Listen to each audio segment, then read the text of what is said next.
The case of the Parker family sent shockwaves through Crown Point, Indiana, revealing a disturbing web of secrets and tensions that ultimately led to a tragic outcome. John Parker's life in Crown Point, Indiana, looked perfect from the outside. He was married with kids, and he and his wife, Judy, ran a successful business selling Kirby vacuums. But things weren't as they seemed. On April 17, 2003, Judy called 911, saying John had been shot outside their car. She told the police she heard 2 gunshots and saw a man in black running away from the scene. John Parker was born in 1970, grew up in Indiana, and came from a middle-class family. John always wanted to be independent and improve himself. After high school, he started looking for ways to make money. His first job was working as a waiter's assistant at a diner, but he didn't stay long. He got upset and quit. But this didn't stop him. Soon, he found a new job that gave him more freedom, and he realized he was good at sales. John started working as a door-to-door salesman for Kirby vacuum cleaners. His family didn't take him seriously at first, but he proved them wrong. By the end of his first year, John was one of the company's top salespeople. He worked long hours, 12 to 16 hours a day, and became not just a successful salesperson but a role model for others in the company. During this time, John met Judy. Born in October 1969, she was 20 years old, outgoing, and came from a low-income family in Texas. Despite her young age, Judy had already been married at 14 and had 2 children, Christina and Daniel. When she met John, she convinced him to give her a chance, even though he wasn't looking to hire more salespeople. John became her mentor and helped her learn the business. Soon, Judy became part of his sales team, and their professional relationship turned into a personal one. They started dating. John's life was going well.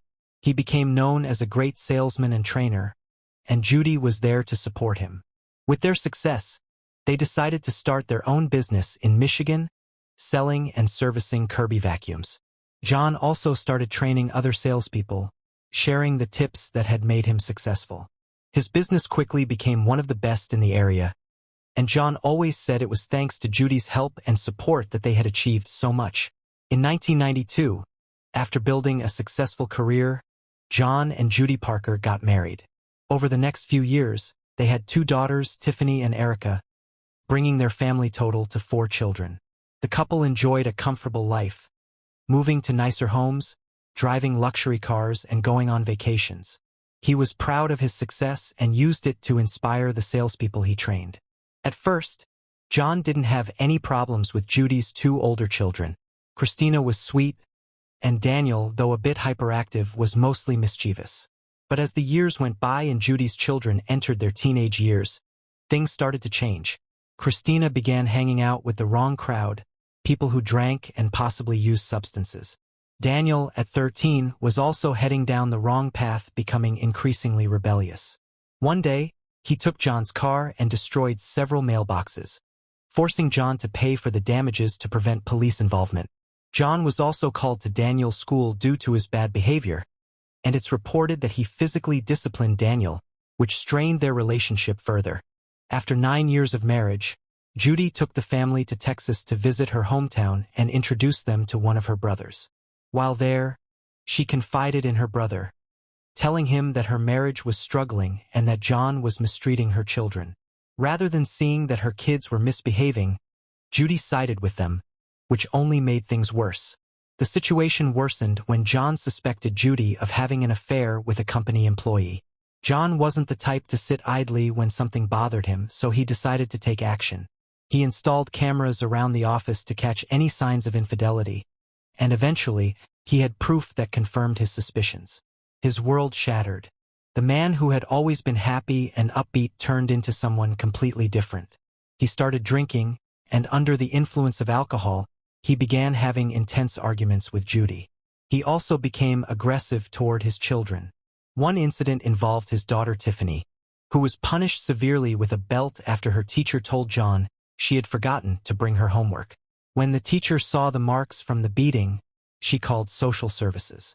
Before they arrived, John made it clear to his 4 kids that they needed to stay quiet if they wanted to keep enjoying their privileged life.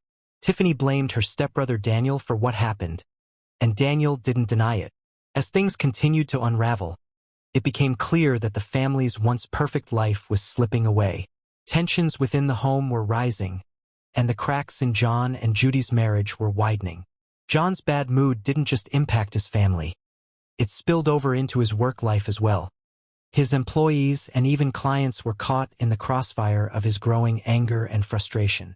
The once friendly and motivational leader became unpredictable, his outbursts affecting the office environment and his business relationships. By early 2003, things between John and Judy Parker were tense. John had hoped that moving the family to a new area in Crown Point, Indiana, would give them a fresh start. He wanted to get away from the problems in their marriage, especially after discovering Judy's possible affair with Jeff, his trusted manager. John still loved Judy and thought that if he could remove her from the temptation of the office, they might be able to fix things. However, despite his efforts, nothing seemed to improve. Judy changed her appearance, losing weight and changing her look, while John, who had once been energetic and successful, began to neglect himself. He grew a beard, started smoking, and his wardrobe became much simpler, just jeans and casual clothes. His business, which had once been thriving, began to suffer as John became distracted and down. He even had to sell his boat to keep things afloat. Rumors continued to spread about Judy and Jeff's relationship, and though there was no clear proof, these rumors only added fuel to the fire. Eventually, Judy told John she wanted a divorce. John, devastated, felt he had given everything to Judy, helping her escape poverty, accepting her children, giving her a luxurious life, and loving her deeply. Now, his feelings had turned to bitterness and anger. He made it clear that if she left him, she would have nothing. He even had a recording of her alleged affair with Jeff, which he planned to use against her. The situation worsened when their children began acting out more. Tiffany, for example, was grounded after starting a fire with a friend at school.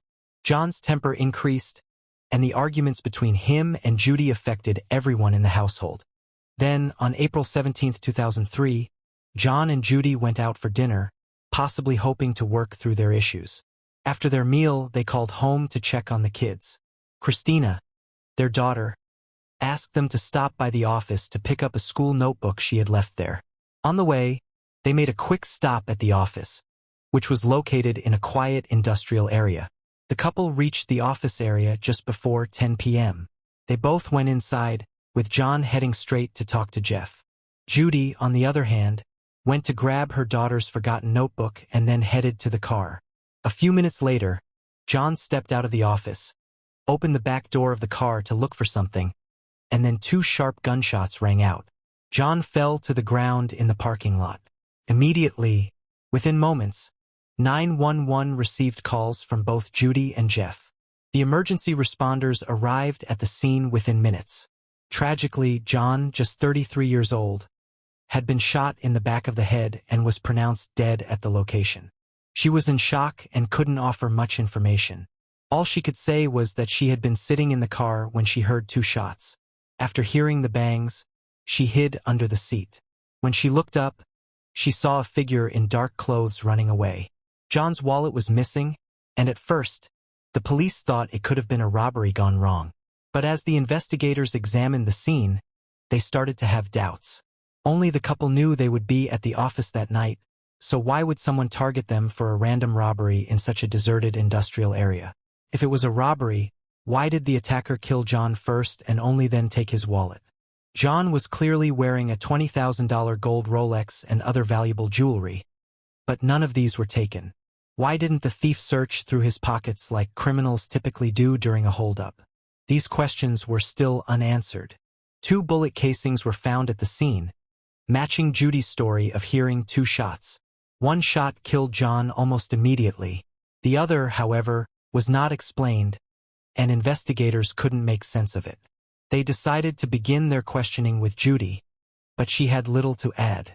She mentioned a past argument John had with an employee and identified the man, but couldn't give any more details. She said Jeff, who was inside the office at the time, had come out after hearing the shots, but by then, everything was over. As the investigation continued, the police found themselves with more questions than answers. what had really happened that night, and who had been responsible for John Parker's death.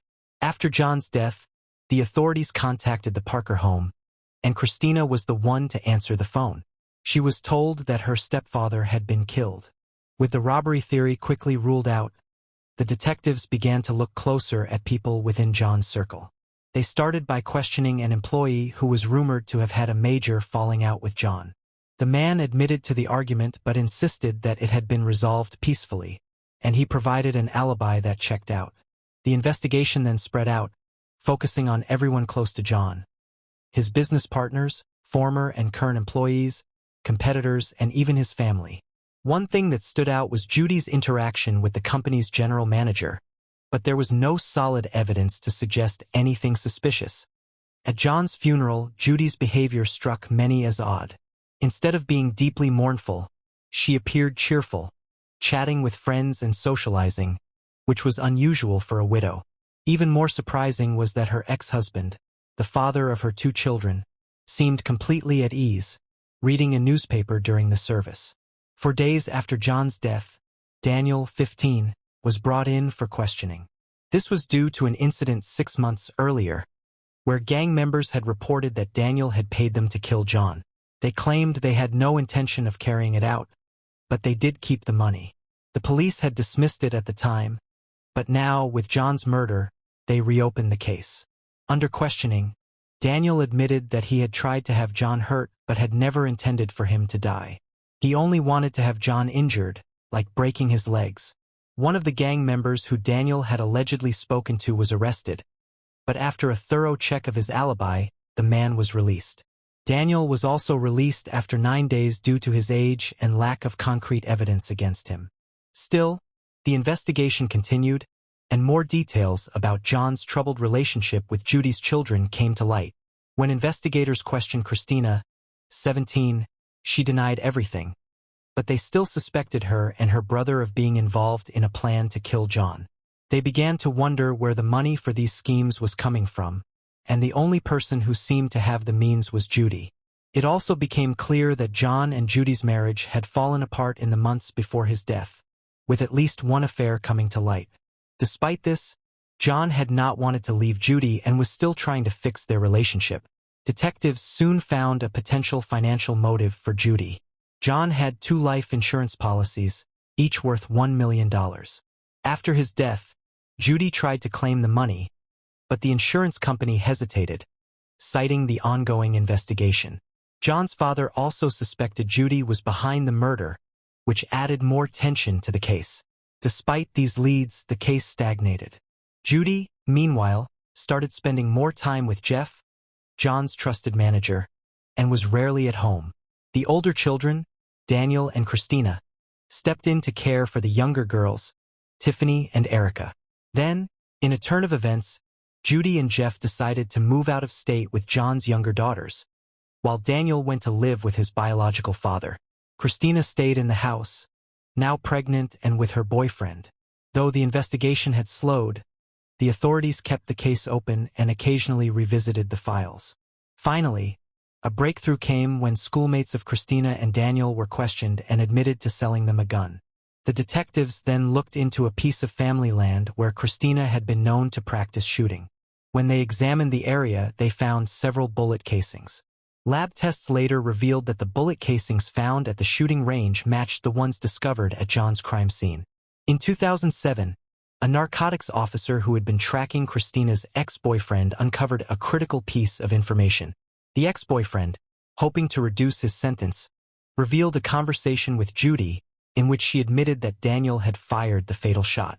This new information led to a breakthrough in the case. When confronted with the evidence, 21-year-old Christina quickly confessed.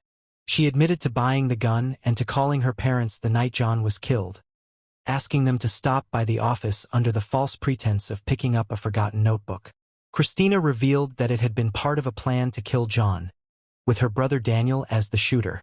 In 2007, Daniel, now 19, was arrested in Arizona after new evidence, and his sister's confession revealed the truth. He admitted to shooting John, claiming it was his mother, Judy, who masterminded the plot. Judy had forged company checks to raise money to hire hitmen, but took the money and ran. Daniel revealed that Judy planned the entire night, even making the call about the homework to get John to the office. He shot John in the head, and the second shot was accidental while searching John's pockets for his wallet, just as Judy had instructed. He was instructed to go back home without raising suspicion, which Christina helped with by keeping the younger sisters distracted with TV. Daniel and Christina both said Judy convinced them the killing was justified because they had suffered abuse from John and promised them a better life. They also learned this wasn't Judy's first attempt. She had tried poisoning John before, which only led to a brief hospitalization. By the end of 2007, both siblings were charged. Daniel pled guilty to conspiracy and cooperated with authorities in exchange for a reduced sentence of 20 to 25 years. He also revealed that, a year earlier, Judy had planned the murder by giving him money to buy a gun. She also gave him detailed instructions on how to execute the crime, including taking a long shower when he returned home to wash off any gunpowder residue. Judy, facing the consequences, surrendered in 2009 and pled guilty to conspiracy.